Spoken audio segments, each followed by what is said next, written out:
A nutrição é a base de um futuro saudável. O agronegócio, a força que pode transformá-lo. Entre os dias 10 e 11 de julho, Nampula recebe a Conferência Internacional de Nutrição e Agronegócios, um espaço de diálogo entre o governo, setor privado, academia e parceiros internacionais. Aqui, debatemos políticas, investimentos e inovações para melhorar a infraestrutura básica da cadeia de valor agrícola, regadios, estradas, transporte e armazenagem, valorizar o setor privado, estimular parcerias e promover negócios inclusivos com mulheres e jovens.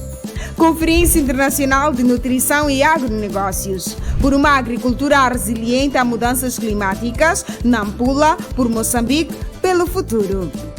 Uma iniciativa do Conselho Executivo Provincial de Nampula.